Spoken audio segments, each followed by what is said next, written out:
what is up and welcome back to my channel. I am so excited to be filming today's video because I just need to talk to you guys about this book. As you guys can tell from the title of today's video, I'm going to be doing a review for Kings of the Wild by Nicholas Eames.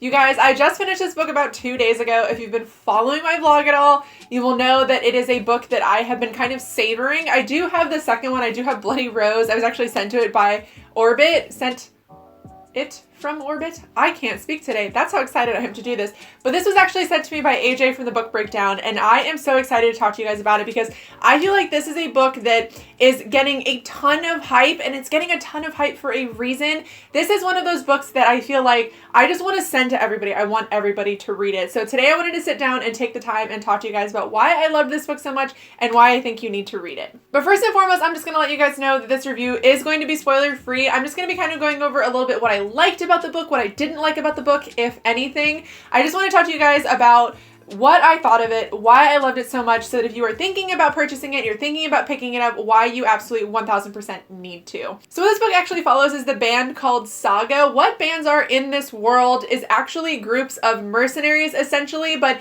the main character of this book is a gentleman named Clay. This does follow 4 other men as well that are in this band that he is in, but it follows them very later on in their lives. They are older gentlemen. They haven't really been in the mercenary band in a long time because something actually happens and the band kind of quits. They sort of break up, and it's really funny because the music references in this, like bands breaking up because of girls and, you know, the different, like the front man, the drummer, that kind of thing. I really, really liked that aspect of this book. But what this actually follows is Clay is just living his life. He's got a young daughter. He's got a wife that he really loves. He's thinking about opening an inn. And his old friend Gabe actually shows up and says, my daughter's been under siege in this castle. She had decided to create her own band, which the newer bands that these kids are creating, it's also really funny because they are knockoffs essentially of the older bands like Saga, which is so true to music in this day and age. So I really, really liked that. But he comes to him one day and says, I need your help. I need your help saving her. We need to get the band back together. And that is what this book follows. The very end of the book, they actually do reach their destination, but the whole book follows them trying to get the band back together, trying to get to their destination, trying to make things work because, like I said, they are much older.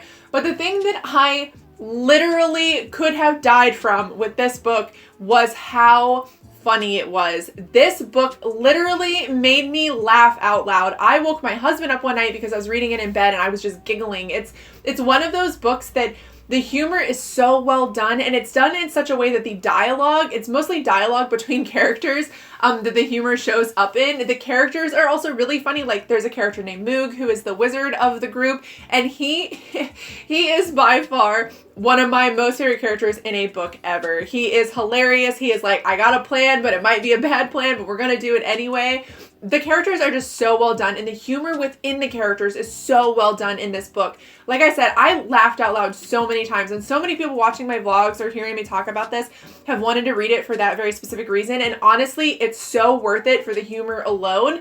But I think other things about this book make it worth it as well. The character development in this book, like, you get a lot of backstory about the band and about the characters, but they are older men now. They're more wise. They're more seasoned. They know what to do, what not to do. You know, they know the risks of the things that they are doing, but they know obviously about loving family and caring about people and wanting to protect them and wanting to take care of them. And that's what this book follows, because obviously they are setting out to rescue one of their friends. And there is representation in this. There's actually a gay character in this. There is a lot of sex, drugs, violence, gore, that kind of thing. This is definitely one of those very typical fantasy novels in the sense of those things exist in this, but it's done in a way that isn't really tacky. It's done in a way that's easy to read. I didn't squirm away from the gore. I didn't squirm away from the sex or the blood or anything like that. I think it's done very, very well. So my 3 favorite things about this book are: the characters I thought were phenomenal. I loved every single one of them.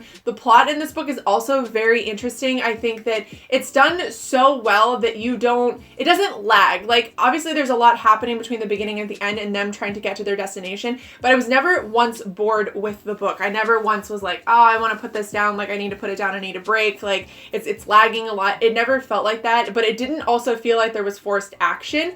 there is a lot of lull in the book where there's a lot of dialogue between the characters. They're kind of describing each other. You know, there's a lot of build-up of their relationships as well. And I really liked that about it. And the last thing that I obviously really liked about that is the humor. I thought the humor through and through was absolutely hilarious in this. And it's done, I think, in the best way in dialogue as well as character representation. I think that the characters do such a good way of just existing and being funny just as in their actions and the things that they do, that it was really fluid and it was done very, very well. So overall, I would recommend this book if you're wanting a fantasy novel, but you're also wanting something a little bit faster paced, because this book is very fast paced, but it's done in a way that it doesn't feel rushed. Like I said, it doesn't lag at all, or at least it didn't lag for me, and the overall consensus from other people that I know that have read it said that they didn't feel like it lagged either. I think it's done very well. I think it's written very well. I think it's a very easy read. It is only about 400 pages long, so it's a little bit of a bigger book, but I think the only reason it took me so long to read it is because I wanted to savor it, because I felt so connected to the characters right off the bat. Now, you may not like this book if you're not a fan of... I read a review online that said this is definitely a man's book because they do talk about sex, they talk about women, they talk about, you know, just being a guy. It's more of those like dick jokes and fart humor things sometimes in this book, but I don't think overall, when I read that review, I was kind of confused because I didn't get that vibe from this. But if you don't like books like that, you may not like this. I did not mind it, however. Now, getting into the only thing about this book, only few things that I didn't like about this book, one of which was it had a very neat ending, but I loved the characters so much and cared about the characters so much that I was actually okay with a neat ending, because I wouldn't have been prepared for awful things to happen in this book. I don't think I was prepared. The only other thing playing off of that I didn't like about this book is there were times when you thought pretty traumatic things were happening to characters, and then it was like, oh no, it's fine, it's fixed. Like, it's okay, it's fine. But I at first did struggle with that, and then later on it was more so explained. It made more sense. It was done in a way later on, like explained, not away, but given reasons for why that was done. So I think Nicholas did a really good job of that. And honestly, guys, I couldn't recommend this book enough. I would give it 10 out of 10 stars if I absolutely could. It's definitely in the running for one of my top books of 2018. I am so excited to read the second one. I genuinely loved it. If you guys are looking for a good fantasy novel that also has a really important music aspect of it, if you're into, I would say, like 80s rock, and you would get more of the references, I think. Not directly, but more about the music scene in the 80s. I think that you guys would really like this. So once again, I would definitely recommend this. I gave most of the points of this novel 8 out of 10 on my rating scale. There wasn't a single thing about this that I gave anything less than an 8. I think it was just so wonderfully done. If you guys would like my full review for the book, I will list my blog as well as my Goodreads down below like I normally do, and you guys can check it out there. I'm just so excited to get people more hyped about reading this, because you guys, the Goodreads reviews are 4.5 stars, even higher than that as of last night when I put up my review. So this book is getting a lot of hype for a very good reason. Also, Nicholas is seriously just the coolest dude ever. I love talking with him. I love chatting with him, and he wrote a phenomenal novel, and I think I would just love to meet him and hang out with him, because I think we would have such a good time. I think he just seems like such a cool dude, because if he can write characters like this and he can write a novel that I love this much, he's got to be absolutely down to earth. But that is it for my review of Kings of the Wild. If you guys have any more questions, any more direct questions about it, or you want me to kind of elaborate on anything, leave it down below in the comments and I will answer them as soon as I can. But if you guys like this video, please give it a thumbs up and think about subscribing, and I will see you guys in my next one. Bye!